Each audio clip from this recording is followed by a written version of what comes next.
Hello dear students. आज हम लोग चर्चा करेंगे बांग्लादेश के ऊपर। बांग्लादेश के इतिहास, खास करके राजनीतिक इतिहास के बारे में थोड़ा समझेंगे और फिर उसके बाद हम लोग आगे अन्य चीज़ों पर चर्चा करेंगे। बांग्लादेश का जन्म पाकिस्तान से ही हुआ है, ये तो सही है। बांग्लादेश को पहले पूर्वी पाकिस्तान के नाम से जाना जाता था। दरअसल इसकी शुरुआत जूनागढ़ से होती है। जूनागढ़ के दीवान का नाम था शाहनवाज भुट्टो। वह जब भारत पाकिस्तान अलग हुए तो उस समय यानी ब्रिटिश भारत से जब पाकिस्तान को एक डोमिनियन के रूप में अलग किया गया और पंडित नेहरू के निवेदन पर जब यहाँ माउंटबेटन को भारत का अंतिम गवर्नर जनरल बनाया गया, तो ऐसी दशा में पाकिस्तातान के से लगा साठगांठ करने शाहनवाज भुट्टो, जो कि जूनागढ़ का दीवान था। यानी 565 रियासतें तो भारत में मिला ली गई थीं, लेकिन 600 रियासतों में से लगभग 35 रियासतें जा चुकी थीं उधर पाकिस्तान साइड में, और 565 रियासतें भारत में मिला ली गई थीं। लेकिन भारत में कुछ ऐसे तत्व थे, जैसे उस्मान अली था हैदराबाद का, जैसे शाहनवाज भुट्टो था जूनागढ़ का दीवान। ये दोनों साठगांठ कर रहे थे मोहम्मद अली जिन्ना से, यानी वो चाहते थे पाकिस्तान के साथ जाना। तो हैदराबाद के लिए थोड़ा मुश्किल था, चूंकि वो बंगाल की खाड़ी के तट पर स्थित था। लेकिन गुजरात का जो जूनागढ़ गुजरात में है, तो गुजरात का एक हिस्सा काट करके दिया जा सकता था पाकिस्तान को। हालांकि वो भी टफ था, चूंकि रान ऑफ कच्छ से होते हुए उसको गुजरना पड़ता, जो कि एक मुश्किल काम था। यानी दलदली भूमि को गुजरात में रान कहा जाता है, इसीलिए रान ऑफ कच्छ कहा जाता है। कच्छ एक इलाका है जो कि अरब सागर से लिंक्ड है, उसके तट पर स्थित है, और वहाँ दलदली भूमि को रान कहा जाता है, RANN, इसलिए रान ऑफ कच्छ कहा जाता है। एक्चुअली 1928 में जुल्फिकार अली भुट्टो, जो कि शाहनवाज भुट्टो के एक पुत्र थे, उनका जन्म सिंध डिवीजन, जो कि उसमें बॉम्बे प्रोविंस का ही एक हिस्सा हुआ करता था, वहीं लरकाना लरकाना नामक जगह के पास हुआ था। तो उस समय शाहनवाज भुट्टो एक्चुअली पाकिस्तान की यात्रा पर ही था। आज चूंकि उस समय तो पाकिस्तान और भारत एक ही थे, अभी पाकिस्तान अलग देश बना नहीं था। तो उस समय लेकिन वो सिंध प्रांत गया भी था, और वहाँ जो आज की डेट में सिंध प्रांत है, उस समय तो वो सिंध डिवीजन था, एक प्रकार से मिसल था। वो राजस्व के दृष्टि से एक डिवीजन बनाया गया था उसको, लेकिन वो था ब्रॉडर ब्रॉडर ब्रॉडर तरीके से बॉम्बे प्रोविंस का हिस्सा हुआ करता था। तो 1928 संभवतः 5 जनवरी 1928 को जुल्फिकार अली भुट्टो शाहनवाज भुट्टो के पुत्र के रूप में उनका जन्म लरकाना के पास हुआ था। लरकाना सिंध आज की डेट में पाकिस्तान में 4 प्रांत हैं। सिंध प्रांत है, पंजाब प्रांत है, बलूचिस्तान एक प्रांत है, और खैबर पख्तूनख्वा, जहाँ से इमरान खान आते हैं, जहाँ पठानों का बोलबाला है, जहाँ बालाकोट पड़ता है, जहाँ की मोदी साहब ने 2019 में ये दावा किया था कि उन्होंने एयर स्ट्राइक कराया था, तो वो पड़ता है। तो खैबर पख्तूनख्वा एक अलग प्रांत है एक्चुअली। इसीलिए भारत के तरफ कश्मीर को अलग करके पाकिस्तान चाहता था कि ईस्ट पाकिस्तान का बदला ले लें, क्योंकि श्रीमती इंदिरा गांधी ने ईस्ट पाकिस्तान को बांग्लादेश बनवा दिया था। खैर, तो जुल्फिकार अली भुट्टो की राजनीतिक महत्वाकांक्षा भी कम नहीं थी। शाहनवाज भुट्टो तो भाग गया था पाकिस्तान, वहीं जा कर के जुल्फिकार अली भुट्टो एंड दूसरे भुट्टो उसने जन्म दिया था। और जुल्फिकार अली भुट्टो बेसिकली ऑक्सफोर्ड और बर्कले कैलिफोर्निया में पढ़े हुए थे, विदेश में पढ़े हुए ब्रिटिश नागरिक थे। तो कहा जाता है कि 10वीं ईस्वी सन में या 10वीं शताब्दी में वो एक्चुअली भारतीय राजपूत थे, जो बाद में कन्वर्ट हो गए थे, इस्लाम ग्रहण कर लिया था। खैर जो भी हो, और उस समय वो भाटी राजपूत के नाम से जाने, इसीलिए वो जुल्फ़िकार भुट्टो, भाटी से भुट्टो बना है। तो जुल्फ़िकार अली भुट्टो का जन्म 5 जनवरी 1928 को लरकाना के पास हुआ था। सिंध, जो कि आज की डेट में एक प्रांत है वहाँ पाकिस्तान का, उस समय वह एक राजस्व की दृष्टि से रेवेन्यू डिवीजन हुआ करता था और प्रांत बॉम्बे था। वैसे समूचा कराची ही एक्चुअली, जो कि हेडक्वार्टर है सिंध प्रांत का, वो एक्चुअली आता था बॉम्बे प्रांत में ही। वो तो 1947 में जब पाकिस्तान बना एक डोमिनियन के रूप में, तो उस समय वह सेंटर बना उसका, चूँकि मोहम्मद अली जिन्ना को कराची से बहुत लगाव था, अरब सागर के तट पर स्थित कराची में ही उनकी मज़ार भी है। तो एक्चुअली मोहम्मद अली जिन्ना के कारण जो है कराची सिंध प्रांत का एक कैपिटल और हब बन गया, एक बड़ा शहर भी है, बंदरगाह शहर है वो। खैर, तो जुल्फ़िकार अली भुट्टो का जन्म जनवरी 1928 में लरकाना के पास हुआ था। शाहनवाज भुट्टो, जो कि जूनागढ़ का दीवान था, वह पाकिस्तान से 60 गांठ कर रहा था, यानी मोहम्मद अली जिन्ना से 60 गांठ कर रहा था। मोहम्मद अली जिन्ना बहुत दिन तक तो जिंदा रहे नहीं।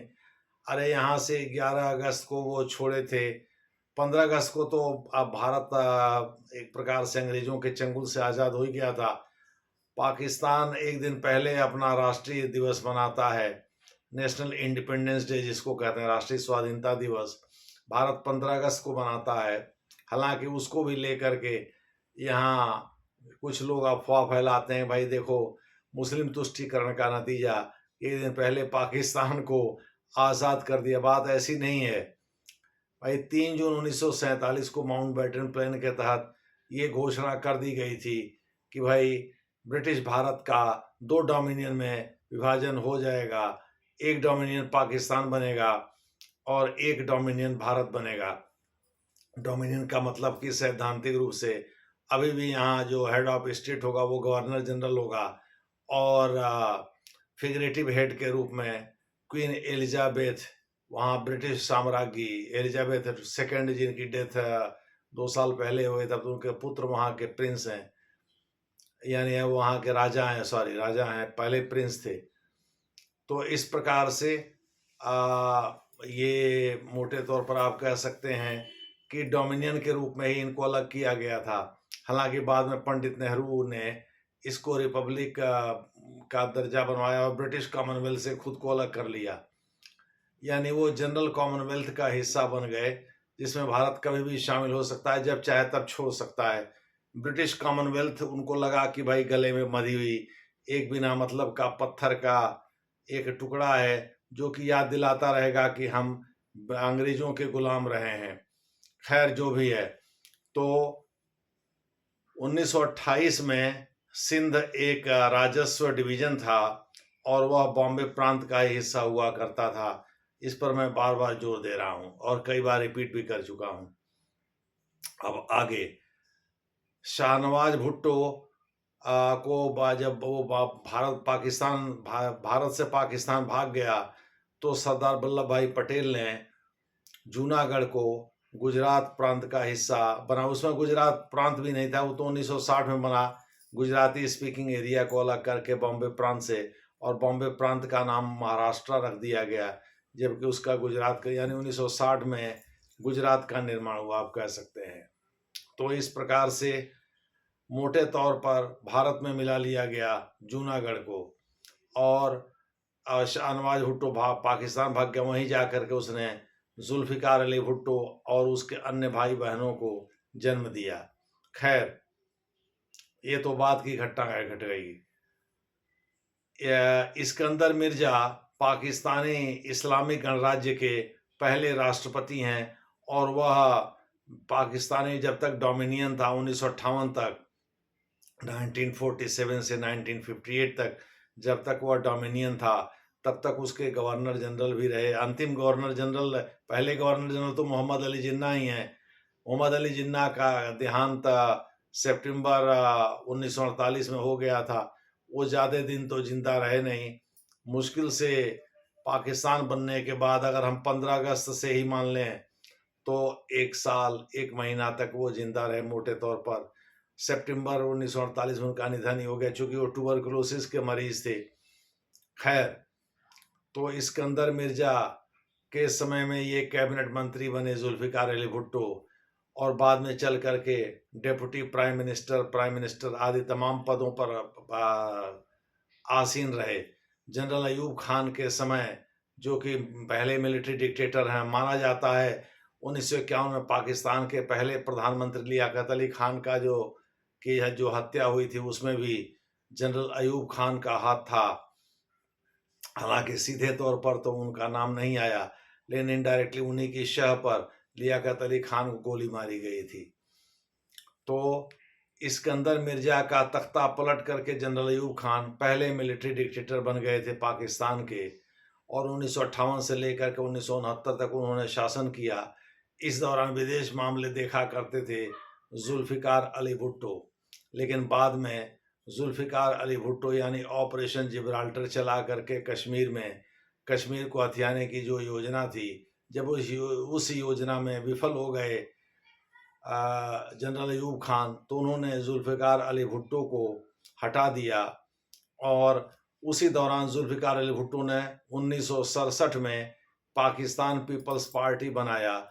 एक्चुअली बनाने वाले कई थे, लेकिन मुख्य भूमिका इस जुल्फिकार अली भुट्टो की थी। वह एक समाजवादी विचारधारा पर आधारित सोशलिस्ट ऑर्गेनाइजेशन था। कम्युनिज्म यानी ये क्या कहते हैं, साम्यवाद की तरफ उसका झुकाव था। वह बराबरी के समाज में भरोसा रखता था, और वह चाहता था कि वहाँ के हर आदमी को न्यायप्रिय जीवन मिले। मोटे तौर पर वह सोवियत रूस के विचारों से ओतप्रोत था, या अमेरिका या ब्रिटेन में एंग्लो सेक्शन मीडिया में जो वामपंथी विचारधारा के लोग भरे पड़े थे, उनकी तरफ उसका झुकाव था, विदेश में पढ़ाई लिखाई करने के कारण। खैर, जुल्फिकार अली भुट्टो 1967 में उन्होंने पाकिस्तान पीपल्स पार्टी का गठन किया, और 1969 में ईस्ट पाकिस्तान, जिसे अब बांग्लादेश के नाम से जाना जाता है, ईस्ट पाकिस्तान के असेंबली के इलेक्शंस में चुनाव हार गए। और मुजीबुर रहमान, जो 1947 में मोहम्मद अली जिन्ना के साथ थे, और पाकिस्तान के अलग होने के बाद वो भी धीरे धीरे, मोहम्मद अली जिन्ना के मृत्यु के बाद वो भी धीरे धीरे पाकिस्तान से खुद को अलग करने लगे। अवामी लीग का गठन उसी समय किया था उन्होंने, मुस्लिम लीग के तर्ज पर। और उन्होंने एक्चुअली इंदिरा गांधी से अपनी दोस्ती बढ़ानी शुरू कर दी थी। कहा जाता है कि वो खुद भी पोग्राम यानी जनरल जेनोसाइड यानी आम लोगों की हत्या में शामिल थे, और उन्होंने बहुत बुरा किया था वहाँ के लोगों के साथ। ये दूसरी बात है कि उसमें वो केवल हिंदू नहीं शामिल थे, जैसे आजकल हो रहा है बंगाली हिंदुओं के साथ जो अत्याचार हो रहा है, वह उस समय नहीं था। वह उस समय सभी धर्म को मानने वाले लोगों के साथ उन्होंने अत्याचार करवाए थे। खैर, जो भी है, वह जब इंदिरा गांधी के संपर्क में आए तो इंदिरा गांधी के शह पर वहाँ असेंबली इलेक्शंस हुए, और उस दौरान वह चुनाव जीत गए, और पाकिस्तान पीपल्स पार्टी चुनाव हार गई। इसके बाद जुल्फिकार अली भुट्टो की शह पर ही वहाँ याहिया खान, जो जनरल अयूब खान ने तो इनको जुल्फिकार अली भुट्टो को बर्खास्त कर दिया था, लेकिन याहिया खान ने फिर इनको री इनस्टेट किया, यानी दोबारा लिया अपनी कैबिनेट में, और विदेश मामले सौंप दिया था इनको।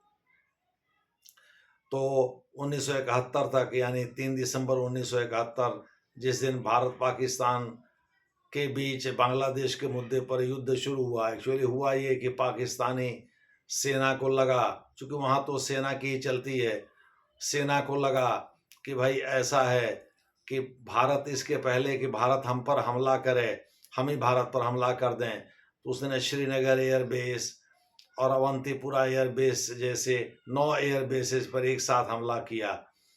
भारत को जाहिर है रिटेलिएट करना ही था। इस रिटेलिएशन में वहाँ बांग्लादेश, जो उस समय ईस्ट पाकिस्तान के नाम से जाना जाता था, भारत ने अपनी एक छद्म युद्ध रणनीति अपनाई। दूसरे शब्दों में, जनरल टिक्का खान के समय बांग्लादेश में बांग्ला बोलने वाले लोगों के ऊपर बहुत अत्याचार किया गया। उसको बूचर ऑफ बांग्लादेश कहा ही जाता, माना जाता है। लगभग 30 मिलियन, यानी नहीं सॉरी 3 मिलियन, 30 लाख बांग्लादेशी लोगों को का कत्लेआम करा दिया था। आप मोटे तौर पर आप ये कह सकते हैं कि जनरल टिक्का खान, जो कि लेफ्टिनेंट जनरल था पाकिस्तानी आर्मी में, उसको जब वहाँ का गवर्नर बनाया गया ईस्ट पाकिस्तान का, तो उसने अपनी बूचरी दिखानी शुरू कर दी। उसको फिर रिकॉल कर लिया जनरल याहिया खान ने, और उसकी जगह के नियाजी, जो वो भी लेफ्टिनेंट जनरल ही थे, जनरल नियाजी के नाम से जाने जाते हैं, उनको वहाँ का गवर्नर बना के भेजा। वो थोड़े से सॉफ्ट नेचर के आदमी थे, लेकिन जगजीत सिंह अरोड़ा, JS अरोड़ा के नेतृत्व में जब बांग्लादेश ईस्ट पाकिस्तान को आज़ाद कराकर, यानी युद्ध छिड़ने के बाद आज़ाद कराकर बांग्लादेश बनाने की रणनीति पर काम इंदिरा गांधी ने शुरू किया, तो कहा जाता है कि जुल्फ़िकार अली भुट्टो ने इस समय एक नया दांव खेल दिया। यानी उन्होंने जब बांग्लादेश लगा कि भाई बांग्लादेश में के नियाजी के हाथ से निकल रहा है, हालांकि उसकी भी कहानी दिलचस्प है। कहा जाता है केवल 5000 सैनिक भारत के ढाका के इर्द गिर्द बने हुए थे। शाम के समय, गोधूली के समय, चूंकि 3 दिसंबर को युद्ध शुरू हुआ था और 16 दिसंबर को समाप्त हो गया था, यानी मोटे तौर पर 14 दिन ये युद्ध चला था। उसके बाद ये समाप्त हो गया था। नॉन हिस्ट्री में इतने कम समय में इतना बड़ा युद्ध कभी भी जीता नहीं जा सका। उसमें भी 93,000 पाकिस्तानी सैनिकों ने आत्मसमर्पण कर दिया था, हथियार डाल दिए थे, और जनरल के नियाजी सरेंडर पेपर पर हस्ताक्षर करने को राजी हो गए थे। लेफ्टिनेंट जनरल जैकब, जो कि उस समय ईस्टर्न कमांड के कमांडर इन चीफ थे, उनको जनरल मानेक शाह, आप सभी लोगों ने सुना होगा, उस समय वो आर्मी चीफ थे। संभवतः उनका देहांत 1907 में हुआ था। वह एक पारसी थे, लेकिन इंदिरा गांधी फिर भी उनको, उनकी बड़ी इज्जत करती थी। तो जनरल सैम मानेक शाह के निर्देश पर जनरल जैकब पहुंचे ढाका, और उन्होंने सरेंडर पेपर पर तब तक हस्ताक्षर करवा लिए। इसके साथ ही 93,000 जो पाकिस्तानी सैनिक थे, उन्होंने अलग अलग इलाकों में उन्होंने सरेंडर कर दिया। ढाका में तो 15,000 सैनिक ही पाकिस्तानी थे, तो 5,000 सैनिक 15,000 सैनिकों का मुकाबला कैसे कर सकते थे। यहाँ इंदिरा गांधी ने एक दिमाग लगाया। शाम के समय, चूंकि इस समय गेहूं की बुआई होती है, तो गेहूं के खेत में या सरसों की बुआई होती है, गेहूं के खेत में पुतले बनवा कर गिराना शुरू करवा दिया गोधूली के समय। तो उनको, पाकिस्तानी सेनाओं को लगा कि भाई ऐसा है, कहीं ऐसा ना हो कि बहुत ज़्यादा भारतीय सैनिक आ गए हों, हमारी सीमा में घुस गए हों, और इस प्रकार से उन्होंने ये सोचा कि भाई ऐसा इतनी बड़ी संख्या में हम लोग भारतीय सैनिकों का सामना कैसे कर पाएंगे। ये बात बाद में सैम मानेक शाह को जब पता चली, तो उन्होंने भी इंदिरा गांधी का पीठ थपथपाया और कहा कि आपने बड़ी समझदारी से काम लिया। खैर, जो भी हो, इस प्रकार से बांग्लादेश यानी ढाका का फतह किया भारतीयों ने, ईस्ट पाकिस्तान का फतह किया, जिसे जुल्फ़िकार अली भुट्टो ने स्वीकार भी कर लिया, और मुजीबुर रहमान, जो कि इंदिरा गांधी के शह पर काम कर रहे थे, उन्होंने वही वहाँ के पहले राष्ट्रपति बने। उस समय 71 से 73 तक जुल्फ़िकार अली भुट्टो भी पाकिस्तान के राष्ट्रपति बने थे, और 2 जुलाई को शिमला पैक्ट हुआ था, जिसमें ताशकंद डिक्लेरेशन के हिसाब से सभी बकाया मुद्दों पर द्विपक्षीय बातचीत के लिए वो राजी हो गए थे। हालांकि एक मामले में कहा जाता है इंदिरा गांधी चूक गई, और उस पर भी अलग अलग थियरीज हैं। कुछ लोग कहते हैं वियना कन्वेंशन के हिसाब से प्रिजनर्स ऑफ वार को ज़्यादा दिन रख नहीं सकता था भारत, और उसे 93,000 सैनिकों को छोड़ना ही पड़ा। कुछ लोग कहते हैं इंदिरा गांधी चाहती तो पीओके का मसला जो 1947 से चला आ रहा था उस समय हल हो सकता था। यही नहीं, लगभग 13,000 वर्ग किलोमीटर क्षेत्रफल जो हासिल किया था भारत ने, छीना था पाकिस्तान से, उसको भी इंदिरा गांधी ने वापस कर दिया। जब सैम मानेकशॉ को इस संधि के बारे में पता चला तो उन्होंने भी इंदिरा गांधी को यही कह करके अफसोस जताया कि भाई उनको पाकिस्तान ने मूर्ख बना दिया। कहा जाता है जुल्फिकार अली भुट्टो ने हाथ पैर जोड़ करके इंदिरा गांधी से घिघियाना शुरू कर दिया था कि भाई ऐसा है, हमको पाकिस्तान में लोग जिंदा नहीं छोड़ेंगे अगर पीओके लेने की शर्त पर आप प्रिजनर्स ऑफ वार को छोड़ने की कवायद करेंगी।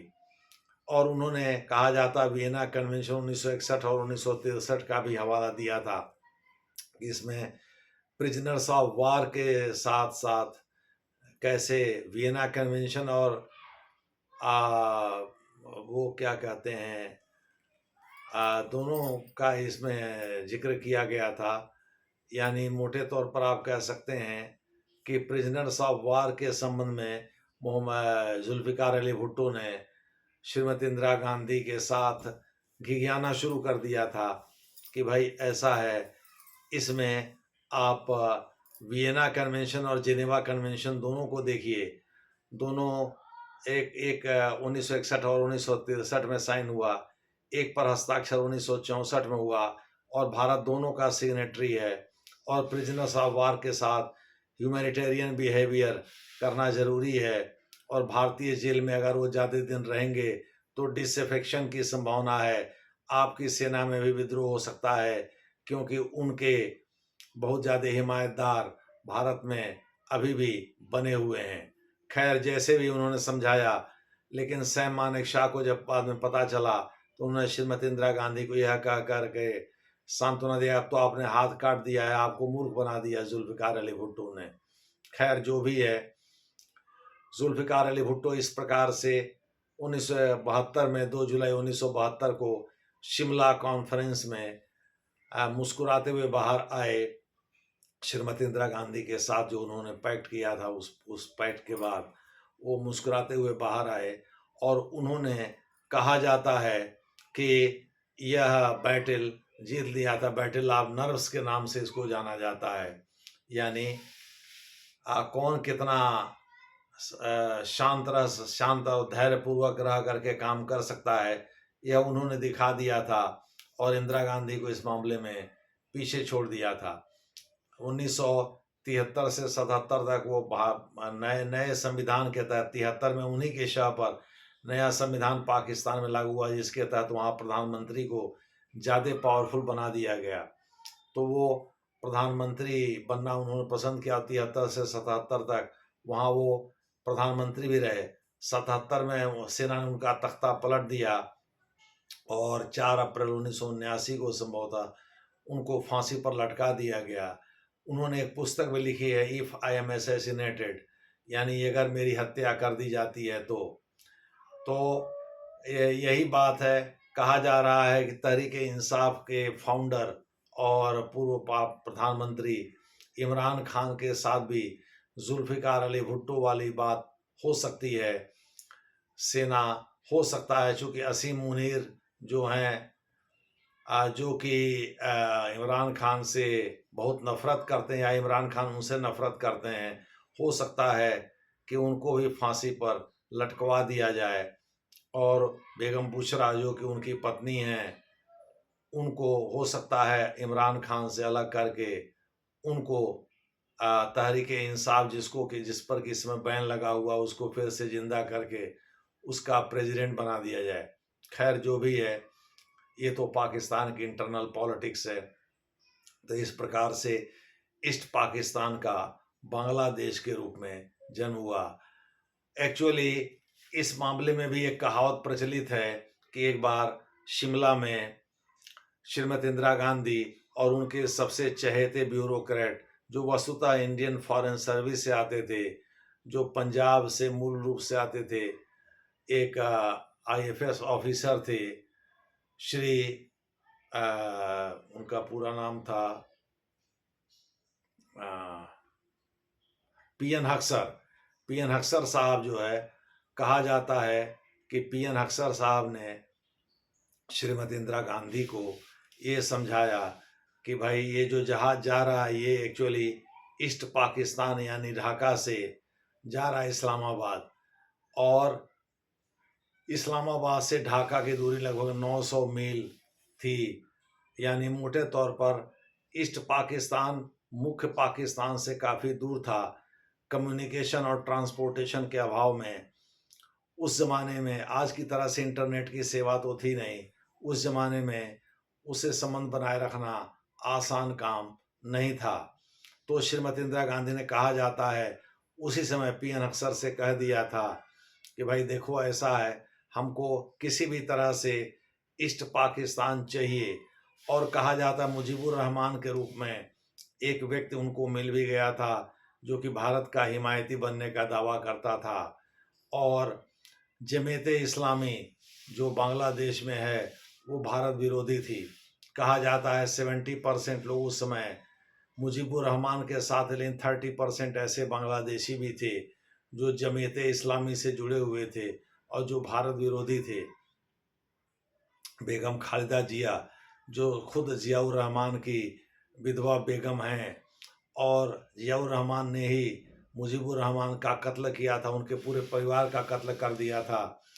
केवल शेख हसीना और उनकी छोटी बहन बच गई थी भी, चूँकि वो विदेश में थी। तो इस प्रकार से शेख हसीना किसी तरह से बच गई और वो भारत अपने पिता के शाह पर चलते हुए भारत की समर्थक बनी रहीं। 2009 से लगातार वह प्रधानमंत्री भी रही हैं बांग्लादेश की। खैर जो भी है, लेकिन मोटे तौर पर आप कह सकते हैं कि बांग्लादेश का निर्माण श्रीमती इंदिरा गांधी ने कराया था। लाख गलतियों के बावजूद भी उन्होंने पाकिस्तान को तोड़ने में कामयाबी हासिल की थी। यही बात वर्तमान में राहुल गांधी कहा करते हैं। हालांकि इसमें बांग्लादेश में जो कुछ भी हो रहा है जमीयत इस्लामी के इशारे पर, या मोहम्मद यूसुफ जो वहाँ के चीफ एडवाइज़र हैं, वहाँ की सरकार के सर्वे सबसे करता धरता हैं, और सेना जो अपना रेलिवेंस बनाए रखना चाहती है भारत विरोधी एजेंडा चला करके।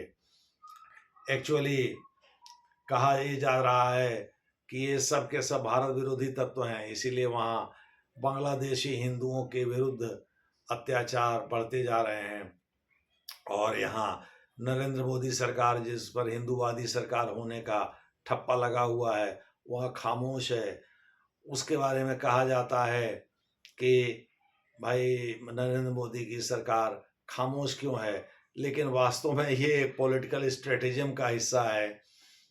नरेंद्र मोदी की सरकार बांग्लादेश के भद्र लोग को एक मैसेज देना चाहती है ताकि ममता बनर्जी की सरकार को उखाड़ फेंका जा सके अगले असेंबली इलेक्शन में, जो संभवतः 2026 में होगा। तो मोटे तौर पर आप कह सकते हैं कि बांग्लादेश में इस समय नरेंद्र मोदी की सरकार अपने लिए पॉलिटिकल कैपिटल देख रही है और इसीलिए खामोश है, क्योंकि बांग्लादेश पश्चिम बंगाल में जो नरेंद्र मोदी सरकार की तीसरी हार हुई, नरेंद्र मोदी पार्टी बीजेपी की तीसरी हार हुई आप कह सकते हैं। और जहाँ इनकी दाल नहीं गल रही है, इस बार लोकसभा में इनकी सीटें काफ़ी कम हो गई थी, क्योंकि 29 सीटें 42 सीटों में से पश्चिम बंगाल जीतने में, यानी तृणमूल कांग्रेस जीतने में कामयाब रहा। उसमें नरेंद्र मोदी सरकार अपने लिए अपॉर्चुनिटी इसलिए देख रही है कि पहले भद्रलोक को मुसलमानों से कोई खतरा नहीं था, इसलिए भद्रलोक मुसलमानों के साथ ममता बनर्जी को सत्ता में ले आता था। लेकिन बांग्लादेश में जो कुछ भी हो रहा है हिंदुओं के विरुद्ध, उसमें भद्रलोक की संख्या ज़्यादा है और अनुसूचित जाति अनुसूचित जनजाति वाल्मीकि समाज के लोगों की भी संख्या ज़्यादा है।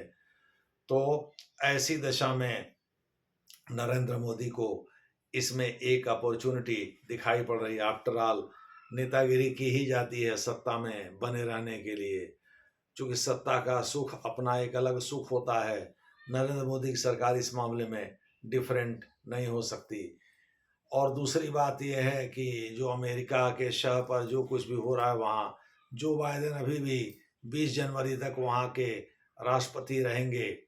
ऐसा तो है नहीं कि वो केयर टेकर राष्ट्रपति हैं, वो कोई डिसीजन नहीं ले सकते। अगर भारत मिलिट्री इंटरवेंशन करता है बांग्लादेश में, तो बांग्लादेश से रिश्ते तो खराब हो ही चुके हैं और भी खराब होंगे। हो सकता है जो बाइडेन की सरकार बांग्लादेश को सैन्य सहायता भी देने लगे। चीन से भी खतरा है, चूँकि चीन भी ऐसे अवसर की तलाश में रहता है जब वह भारत को कमज़ोर कर सके।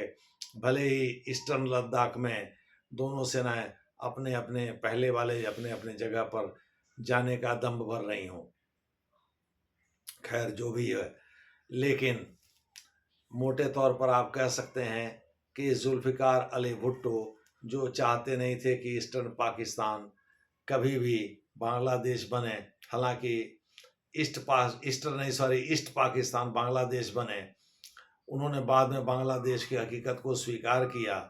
और कहा यह जाता है कि जुल्फ़िकार अली भुट्टो इस मामले में बहुत ही चालाक व्यक्ति थे। वो उनका उद्देश्य था 93,000 जिन सैनिकों ने आत्मसमर्पण किया था ढाका में या ढाका के आसपास। ढाका में तो 15,000 ही पाकिस्तानी सैनिक थे। पूरे पाकिस्तानी बॉर्डर पर, जिसमें line of actual control LAC भी शामिल है। एक्चुअली LOC और LAC दो कॉन्सेप्ट है। माना जाता है 118 किलोमीटर का LAC है, जो कि पाकिस्तानी सेना वास्तव में अपने नियंत्रण में रखती है, और उसको United Nations military observer group में LAC का नाम दिया है। खैर उसके बारे में कभी बाद में हम चर्चा करेंगे। तो मोटे तौर पर जुल्फ़िकार अली भुट्टो की शह पर ही, चाहे वो जनरल अयूब खान हो चाहे याहिया खान हो, उन्होंने ईस्ट पाकिस्तान में कोहराम मचवाया था और उन्हीं की शह पर वहाँ जनरल टिक्का खान को भेजा गया था। रिकॉल भी उन्हीं की शह पर किया गया था। और जुल्फ़िकार अली भुट्टो बहुत खफा रहते थे मुजीबुर रहमान से, खास करके 1969 में जब वहाँ के असेंबली इलेक्शंस को वो हार गए। हालांकि पोल रिगिंग के आरोप में ही उन्हें 1979 में 1979 में हैंग कर दिया गया था, यानी उनको फांसी के फंदे पर लटका दिया गया था। जनरल जियाउल हक ने इसके बाद मार्शल लॉ के तहत ही अपना शासन चलाया था पाकिस्तान का। कहा जाता है जनरल जियाउल हक के समय में ही भारत और पाकिस्तान के रिश्ते और ख़राब हुए। और ये भी कहा जाता है जुल्फ़िकार अली भुट्टो भी कोई बहुत दूध के धुले हुए नहीं थे। 1973 में उन्होंने ही कहा था, भाई भले ही हम घास की रोटी खाएंगे लेकिन पाकिस्तान को एक आणविक शक्ति बनाएंगे। कहा जाता है इसी के बाद श्रीमती इंदिरा गांधी के भी कान खड़े हो गए थे और 18 मई 1974 को उन्होंने पोखरण में अपना पहला परमाणु विस्फोट करके और उसका परीक्षण किया था।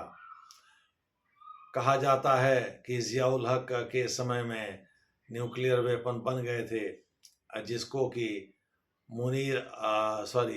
अब्दुल कादिर, जो कि वहाँ के न्यूक्लियर साइंटिस्ट थे, कदीर या कादिर दोनों पढ़ा जाता है, वो चाहते थे कि भाई हम विस्फोट करके दुनिया को ये बता दें कि हम भी न्यूक्लियर पावर हो गए हैं। लेकिन कहा जाता है जियाउल हक ने इसे मना कर दिया था, क्योंकि अमेरिका का से हमेशा से पाकिस्तान में रहा है। पाकिस्तानी सेना आज भी अमेरिका के इशारे पर ही डांस करती है। भले ही चीन का दखल जितना भी क्यों न हो जाए, लेकिन चीन की दखल ज़्यादातर वहाँ पॉलिटिकल रहती है, मिलिट्री की नहीं रहती। मिलिट्री में आज भी अमेरिका की ही दखल चलती है। खैर जो भी जैसे भी हो, लेकिन ईस्ट पाकिस्तान बांग्लादेश बन गया और जमीयत इस्लामी, जो कि उस समय खामोशी से चीज़ों को देखता रहा, धीरे धीरे लोगों को उबालने के लिए तैयार करता रहा। और अभी वो स्थिति आ गई कि शेख हसीना पर पोल रिगिंग का आरोप लगा करके इनका तख्ता पलटने की कोशिश की गई। सेना ने इनको ऑप्शन दिया और इन्होंने भाग करके भारत में शरण लिया, और अभी स्टूडेंट्स मूवमेंट दिखा करके और उस पर सत्ता पर एंटी इंडिया एलिमेंट्स को बैठा दिया गया है। तो इस समय वहाँ जो कुछ भी हो रहा है हिंदुओं के विरुद्ध, वो एक्चुअली उन्हीं 30% जमीयत इस्लामी की सोच रखने वाले लोगों के शह पर हो रहा है। और मोहम्मद यूसुफ उस शह में एक मोहरा हैं, जो कि अमेरिका के इशारे पर नाच रहे हैं। जो बाइडेन की सरकार, भारत के सभी पड़ोसी देशों में सत्ता परिवर्तन तो हो गया, लेकिन भारत में नहीं हुआ। तो जो बाइडेन की सरकार ये कभी नहीं चाहती थी कि भारत में नरेंद्र मोदी तीसरे टर्म में आ जाएं। ऊपर से भले ही जो बाइडेन की सरकार दिखाने के लिए चाहे जितनी भी भारत की तारीफ करे, नरेंद्र मोदी का स्वागत करे, नरेंद्र मोदी के साथ दिक्कत यह है कि वो खुलकर अमेरिका की आलोचना कर भी नहीं सकते, चाहे वो डोनाल्ड ट्रंप ही क्यों ना आ जाएं। उसका कारण ये है कि विदेश नीति के मामले में ज़्यादातर देश अपने परंपरा को ही मेंटेन रख करते हैं। डोनाल्ड ट्रंप ज़रूर है, ईरान वगैरह से थोड़े से ज़्यादा चिढ़े रहते हैं, लेकिन ऐसा नहीं है कि वो भारत के एकदम आंख मूंद करके समर्थन करते रहेंगे और वहाँ डीप स्टेट का प्रभाव बिल्कुल ही ख़त्म कर देंगे। हम इस पर कभी चर्चा बाद में करेंगे, यह वीडियो देखते रहिए। हम बाद में जब चर्चा करेंगे पाकिस्तान की, तो उसमें ऑपरेशन टोपाक वगैरह के बारे में भी बताएंगे। जम्मू कश्मीर में जो हालात पैदा हुए उसके बारे में भी चर्चा करेंगे। लेकिन तब तक आप यूं ही इसे एंजॉय करते रहिए। एक पॉलिटिकल हिस्ट्री हमने ट्रेस करने की कोशिश किया, जो कि आपके समक्ष रखा जा सके, और उसे हमने बखूबी रखने की कोशिश भी किया। जुल्फ़िकार अली भुट्टो की भूमिका को बताया भी, पर्सपेक्टिव में रख के मुजीबुर रहमान, जियाउर रहमान का भी जिक्र किया।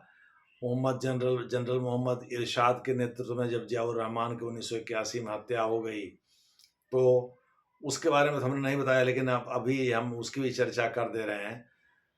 एक्चुअली 1981 से 1990 तक जो है शासन, वहाँ फिर सैन्य शासन ही रहा बांग्लादेश में, जनरल मोहम्मद इरशाद के नेतृत्व में। उसके बाद जो चुनाव, उसमें बेगम खालिदा जिया, जो कि जियाउर रहमान की विधवा बेगम थी, वह सत्ता में आ गई। वह भी एंटी इंडिया हैं। केवल शेख हसीना, जो मुजीबुर रहमान की एक पुत्री हैं, वो भारत की समर्थक हैं। जब तक वह वहाँ सत्तासीन थी, तब तक भारत विरोधी एलिमेंट खामोश थे। लेकिन जमीयत इस्लामी अपने इविल डिजाइन में सफल हो गया, और वह सिनिस्टर तरीके से, यानी गुपचुप तरीके से काम करता रहा भारत विरोध के लिए। और वो 30% को इतना प्रभावी बना दिया कि जो शेष 70% हैं, वो भी उसके प्रभाव में धीरे धीरे आते गए और बांग्लादेशी हिंदुओं से नफरत करते गए। अब मुसीबत ये है, उसी आधार पर भारत में आप देख रहे हैं, बटेंगे तो कटेंगे जैसे नारे चल रहे हैं। बांग्लादेश का ही हवाला दे करके मायावती जी ने आज समाजवादी पार्टी और कांग्रेस को भी घेरा है। खैर, देखना है कि आगे भविष्य में क्या होता है। जैसा डेवलपमेंट होगा वैसा हम आपसे चर्चा करते रहेंगे। धन्यवाद। इसको आप ज़्यादा से ज़्यादा लाइक और शेयर करिए, सब्सक्राइब करिए।